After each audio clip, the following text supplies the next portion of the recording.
Hey, salut tout le monde, c'est Miko, j'espère que vous êtes en forme, bienvenue dans cette nouvelle vidéo reaction d'un film dont la bande-annonce vient d'apparaître sur YouTube, un film que je n'attends pas du tout, et pourtant je suis un ultra fan du premier numéro. Le film, c'est Le Flic de Beverly Hills. Pour moi, c'est un film culte. Je connais toutes les répliques par cœur, toutes les situations, toutes les voix, les dialogues, j'ai le t-shirt. Je vis Axel Follet, je suis Axel Follet, je ris comme Axel Follet. Un deuxième film que j'aime bien, il y a quelques scènes que j'aime bien, mais qui ne vaut pas le premier. Et un troisième film que j'ai totalement occulté, que je l'ai vu une seule fois au cinéma, les amis. Je l'ai jamais revu, je l'ai sorti de ma tête, tellement je n'y retrouvais pas l'esprit d'Axel Follet. Il y avait rien. Je me suis emmerdé dans ce parc d'attractions, c'était vraiment nullissime. Alors, Netflix nous propose et nous promet un 4e numéro. Je vais découvrir la bande-annonce avec vous. Qu'est-ce que ça donne? Moi, j'ai peur. Hein. Je vous le dis, moi, j'ai très peur. J'ai très peur. Eddie Murphy n'est plus vraiment Eddie Murphy depuis des années. Le flic de Beverly Hills. Bon, bah, je vous l'ai dit, hein. 1 génial, 2 ça va, 3 de la merde. Alors, qu'est-ce que ça donne celui-ci? C'est parti pour le Reaction Trailer Reaction.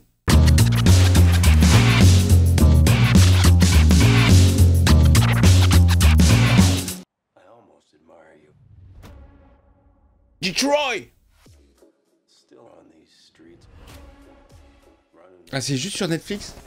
C'est une exclue Netflix? Très bien misé sur le Snyderverse. Oh là là, même la Zik elle est fatiguée quoi. Oh, tout le monde est fatigué, lui il a une tête fatiguée, la Zik elle est fatiguée.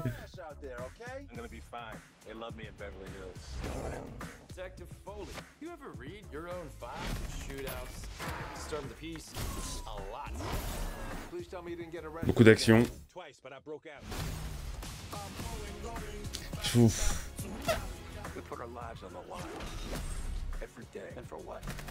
Kevin Bacon. C'est très bon ça au petit-déj aux States. Je déteste quand on remixe des vieilles chansons en mode actuel.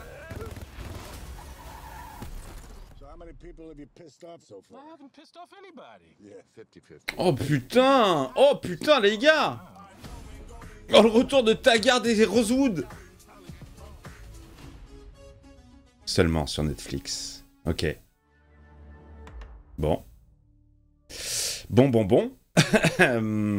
Bah, je m'emballais en fait, c'est horrible de dire ça. C'est horrible de dire ça parce que c'est vraiment un film que j'apprécie, j'adore. Ça a l'air d'être un film comme on en a déjà vu 50. Je vois pas spécialement Eddie Murphy super marrant.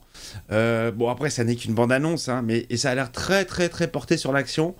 Ça fait plaisir de voir Taggart et Rosewood, même s'ils ont l'air ultra fatigués. Que voulez-vous? Ça s'appelle la vie, hein. Moi aussi, je commence à dépérir. Non, mais putain, tu sens que l'esprit, il y est plus. De toute façon, moi, les films d'Eddie Murphy, il y a un avant et un après. Il y a, à partir d'un certain film, je trouve que toute sa filmographie qui a suivi, elle n'était pas au niveau d'avant. Et ce film, c'est Boomerang. Je sais pas pourquoi. Peut-être parce que c'est lui qui l'a produit. Enfin, je sais pas. Il est passé de comédien à je produis moi-même les films et je me mets vachement en avant. Et bon, il y a des petites exceptions. Il y avait Monsieur le député, je crois, qui était plutôt sympathique. Mais globalement, on fera jamais mieux, les amis, que... Enfin, pour ma part, hein, évidemment, ça c'est mes goûts perso. Chacun ses goûts comme d'habitude. Mais on fera jamais mieux que tous ces succès des années 80. Les flics de Beverly Hills, les 48 heures, un fauteuil pour deux.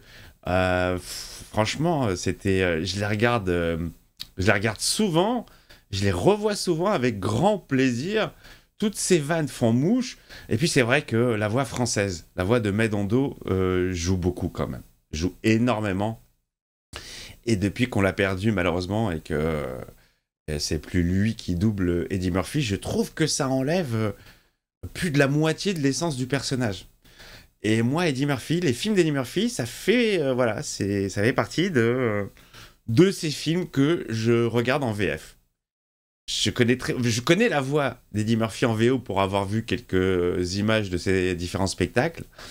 une voix assez aiguë et assez speed, mais pour moi, ouais, t'as Eddie Murphy visuellement, et puis sa voix, c'est Médondo, quoi, c'est sa voix française.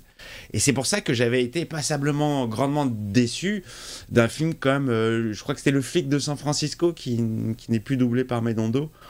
Bon, déjà, ça fait étrange. Voilà, les amis. Bon, bah écoutez, j'ai même pas regardé la date. J'ai même pas vu. Alors moi, je bloque sur les écritures, en fait. Je suis beaucoup plus axé sur les images. Et encore, c'est passé très vite. J'ai vu qu'il y avait Kevin Bacon qui jouait dedans. J'ai pas vu tout le casting. J'ai cru reconnaître Owen Wilson, mais peut-être que je me trompe. Bon, il a l'air fatigué. Hein. Il a l'air fatigué. Il a pas l'air en super forme, le Eddie. Bon, Taggart et Rosewood, on en a parlé, c'est chaud, mais ça fait quand même plaisir de les revoir. La musique, putain, la musique ultra fatiguée, quoi. Qu'est-ce que c'est que ce thème? On dirait qu'il n'y a plus de piles dans la machine, tu sais.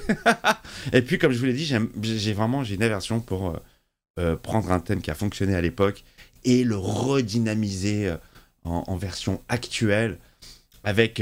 Voilà, je supporte pas quand c'est en plus calibré sur les images et c'est rythmé à coups de bruitage de flingue, clac, clac, tac, tac, en rythme et tout. Ça je supporte pas. C'est devenu la norme. Je déteste les bandes annonces de maintenant. Je les hais. J'aime tellement les bandes annonces de l'époque et surtout les bandes annonces qui te dévoilaient rien, qui te donnaient une impression, qui te donnaient une ambiance, mais qui rentrait pas dans les détails, et c'était à toi de te faire ta propre idée en allant découvrir le film au cinéma. Bon, je vais pas reparler de la bande-annonce de Matrix, qui à l'époque était hallucinante, puisque tu voyais une succession d'images jamais vues auparavant, des univers entremêlés comme ça, des mélanges de mangas, de films d'action, mais tu savais pas ce que ça racontait, c'était à toi d'y aller. Il y avait plein de films comme ça. Mais bon, écoutez, bon... Est-ce que je vais le voir? Ouais, je pense.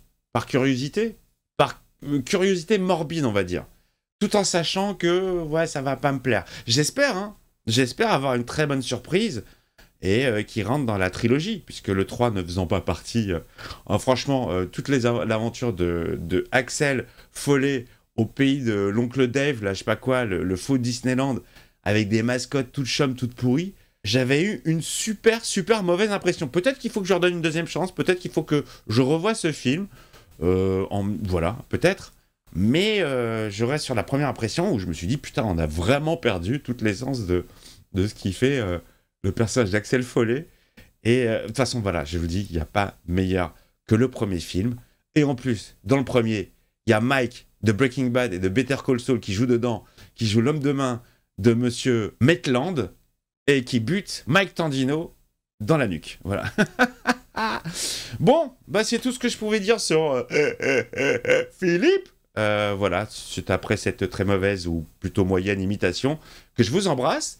Dites-moi dans les commentaires si ça vous hype. Qu'est-ce que vous avez ressenti? Est-ce que vous avez ressenti vraiment une fibre, quelque chose qui vous a réanimé, une petite nostalgie, genre oh ouais putain, ou comme moi, genre ça sent le réchauffé, ça sent le projet qui va tomber à plat.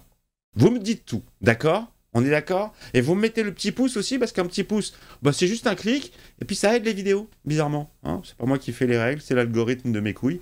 Donc voilà, je vous embrasse. Pardon pour cette petite vulgarité. Des bisous.